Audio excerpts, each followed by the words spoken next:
No, you asked me today what my greatest fear is, and unequivocally, it's success. Success, it creates expectations. Success, it creates stakes. Success, it creates accountability. As was mentioned, I have a daily TV show on ESPN2 called His and Hers. I can tell you unequivocally that 90% of the time when I think about our show, I think about the failures. I think about, what if the ratings tank? What if one of us gets fired? What if something happens? I think about all the worst case scenarios.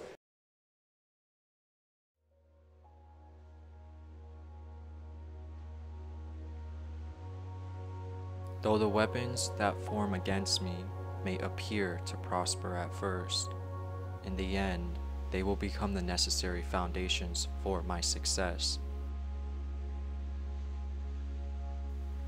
I feel it deep within my bones, coursing through my veins, etched into my soul, that this specific life has purpose and that it refuses to be wasted.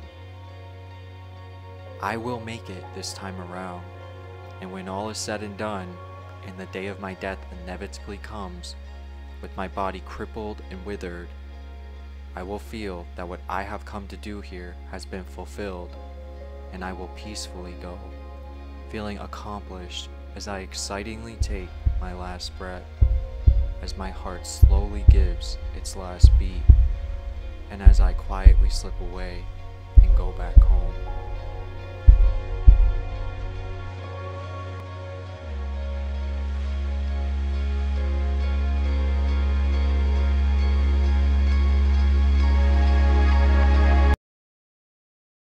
Ever since I was a literal child, like a toddler, I have always felt like I had a part to play in the world and that I had a specific purpose and that somewhere, somehow, I was going to become successful and have a large impact or a lot of influence. Now, right off the way, I know that sounds so disgustingly pretentious and arrogant, but I promise it's not what you think. I obviously don't think I'm better than anyone else, and honestly, I actually believe that we all have a purpose and part to play, just that some of us are more aware of that purpose or more in touch with it than others. Now, I've struggled with this intuitive feeling my whole life. I constantly questioned it, asking myself, rightfully so, am I being arrogant? Am I just out of touch? Maybe I'm mentally ill? Not a huge stretch. Maybe I dream so big because I grew up in a specific type of household, or maybe I have a specific type of brain. How can I feel something will happen being a literal child without really understanding any possible way or pathway for it to actually be fulfilled? Now, why am I saying all of this?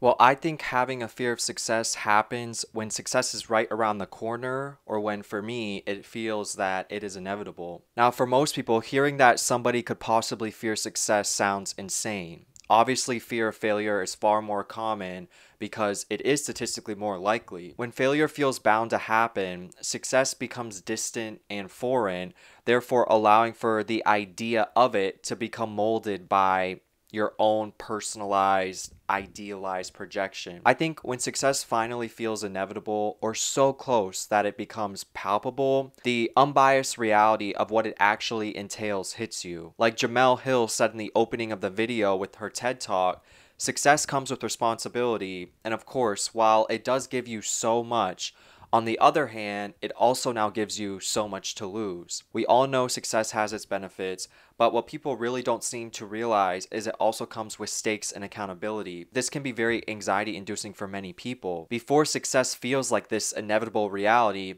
it's something that you're able to fantasize about with no real awareness of the not-so-great aspects. Success to you is this perfect, idealized possibility that's comforting and something you can always escape into. However, success can become something that magnifies the way you view your life and all aspects of it. You have to be prepared for constant criticisms that most people in the real world never have to think about or encounter. You have to feel that weight of this newfound responsibility and understand that all this you have built for yourself can disappear if you don't keep up. For some, of course, success can provide massive opportunity, but it can also end up feeling like a burden. You really only have limited amounts of time to really appreciate your accomplishments as the next new thing or the next new task quickly fills its place. You have to constantly keep up on this hamster wheel to guarantee that these accomplishments even last. This begs the question, is success really success at all if you can't bask in its glory or fully enjoy the fruits of your labor?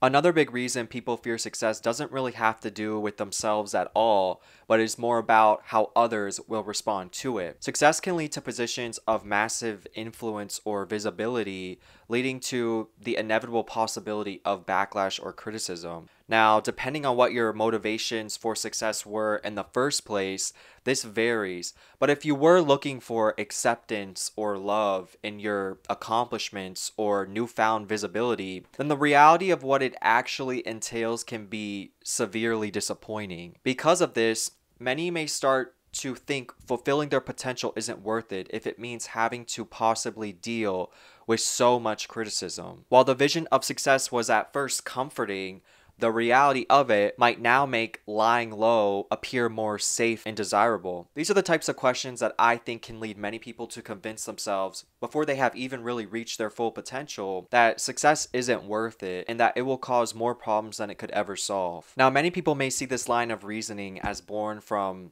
insecurity or some sort of flawed perspective, but to be fair, I don't think it's completely out of touch. In today's world of social media and overexposure, we have all become very aware that what seems desirable on the outside can actually end up being laden with baggage and unforeseen consequences. Whether it's being famous or having a successful business or being a billionaire or millionaire or whatever, we are seeing that these lives aren't as perfect as we are traditionally or consistently made to believe. Like I always say, because it is the truth, we are living in the peak of postmodernism, and a lot of the things I always talk about always come back to this point. And postmodernism normalizes skepticism and rejection of mainstream narratives, including the narrative that success or fame or wealth will really lead to happiness or should even be desired at all. Again, these are thoughts I think about from time to time as someone that feels the path I am on, and even the previous opportunities I've already had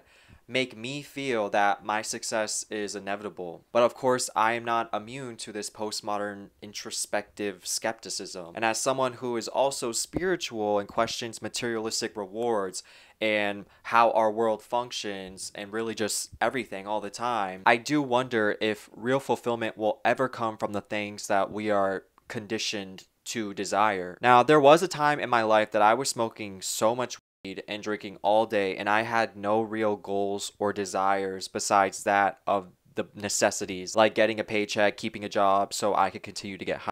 Back in those days, I do remember how easily I was pleased and how I really only had a single desire, having weed, keeping a job. Now, obviously, while I definitely don't think, and I'm sure you guys don't either, that this was a healthy or productive life, I do sometimes question if that mindset of extremely limited goals and nearly non-existent expectations was better in terms of being fulfilled with less or not being high maintenance, I guess. Like, I mean, when I was living that life though, it's almost pathetic, but I remember the smallest things made me happy. Like when I got a job within a week at this smoke shop and having an interesting conversation with a customer, or, you know, getting a new strain of the dispensary, or just a compliment from my boss because I was so insecure, like, ooh, that made me feel so good. It, like, these sort of small things were enough to make my day. There was no goal or desire beyond the horizon. There was just the consistent, constant content present. Now, this sounds positive when I word it that way, but when you frame it through societal expectations, you get a much different picture. I was smoking so much weed that I struggled to pay my bills, and while I was in a way content, I also wasn't reaching my full potential, and because I was so present and had no goals, I paradoxically clung to my job, clung to the place I was living at, afraid of change or disrupting the routine or what might come from the possibility of change. From this perspective, this life sounds unproductive and something that's holding me back. But every time I think about success or fulfillment in a deeper or big picture way, I sometimes think insecurity, dissatisfaction, and just depression and negativity in general is the real motivation behind success and progress. Many people cling to the goal of success because it can become this escape or this antidote to an undesirable life. The perception that your life or even yourself isn't okay as is can become the greatest incentive for success and progress. People will search for fulfillment in their careers, their inventions, their work, their art, their hobbies, or maybe in a more hedonistic way, just pure pleasure. Like I said earlier, when success is still a goal separated by this long and winding path, it's easier to bask in its fantasy and tell yourself that it will fix everything. But when you're on the cusp of it, you kind of start to get cold feet and question if it's all you've been telling yourself that it will inevitably be. Now, I have personally noticed a contradiction with how much my perception of success shifts depending on my mental health. When I'm feeling good and present, these goals don't seem as rewarding or important as when I'm feeling dissatisfied and down. When I do feel present and content, success doesn't seem completely undesirable, but it also doesn't seem as necessary and urgent as we are usually made to believe. What I realize is this internal drive that was really born from fear to be the best and feed my ego now dissipates because I realize almost in a positive nihilistic way that it doesn't matter and that the fulfillment we think will only come from success isn't actually so transactional and can also come from within. Now, to be fair, I do have such a view not just because I have already experienced unconditional fulfillment, but also because I believe we are all actually a part of one being or consciousness and that we choose the lives we live. And when we die, we realize, or more accurately, we remember this. And because of that, having wealth, being a celebrity, being successful, being smart, being attractive, whatever you want to say, doesn't really matter because if we can all choose and live whatever experience we want, why would we put so much importance or value on it? Life from this viewpoint is more about curiosity and experience itself. But that's definitely going way more into my own spirituality, and that's a topic for a whole separate video. Now, one of my first jobs was working on a dog and horse farm where I bathed, walked, shaved, and fed animals 10 hours a day for $5 an hour. It was backbreaking work, but it was fulfilling. When you separate societal expectations of wealth and salary and just compare happiness and my sense of fulfillment, I was happier busting my ass for $50 a day compared to, for example, having 80,000 followers and being flown out to LA and Chicago 7 times a year for modeling. This one point is also why sometimes I think people may have a fear of success because maybe subconsciously they know and they fear that this goal they've been climbing and clamoring for so long might not be everything that they expected it to be. Now, a lot of what I'm talking about, as in success not really being success because the definition is flawed, is not something new at all. It's not something I discovered. Many Eastern philosophies and religions already teach and know this and have long ago abandoned the seduction of the material world. This is why, for instance, in Buddhism and Hinduism, so much emphasis is put on meditation and divorcing yourself from the lie that material worldly wonders will bring real fulfillment. Now, I also don't want this video to come off as having some sort of spiritual agenda because even though I look like I probably do, I am truly irreligious and I actually don't think there is a right way to live and that life itself is simply about experiences. While I don't think the all-encompassing importance Western societies place on material and wealth is good, I also don't think the complete rejection and even demonization of it taught in Eastern philosophies is the answer either. Like most things, to me, it's not as black and white as these two philosophies or viewpoints make it out to be. Now, the next thing I want to talk about has to do with what we are told about happiness and why we tie it to our career or success. What we constantly hear growing up or just in our lives every day is, I just want you to be happy. I wish everyone could be happy, or that this career and success will finally make me happy. Our upbringing in society reinforces to us that life should be about consistent happiness and that it will only ever come after you do something to deserve it. I disagree with this. At the end of the day, what we really desire is not happiness at all. Happiness is fleeting and is transactional by nature. For example, You may be happy because you got a nice gift for Christmas, because your crush likes you back, or maybe because you got that new job. But inevitably, that gift will become old, that relationship will become boring or fail, and that job will become repetitive and tiresome. What we are all really chasing in our fantasies of wealth, the ecstasy of pleasure, or our dreams of success is fulfillment. We want to feel okay all the time, and I don't think that comes from never being content and always wanting more and more and more. Now, this is the great paradox of success. If you feel truly happy and fulfilled and content, why would you ever push yourself to be successful in the first place? For there to be success, there first has to be a motivation that is usually born from the perception that how your life already isn't good enough. Now, to be very real and honest here, what I'm saying isn't that success is not important at all, at least to me. Like I said earlier, I personally feel in my lifetime that my purpose is to use my influence or whatever it will be to try to help others.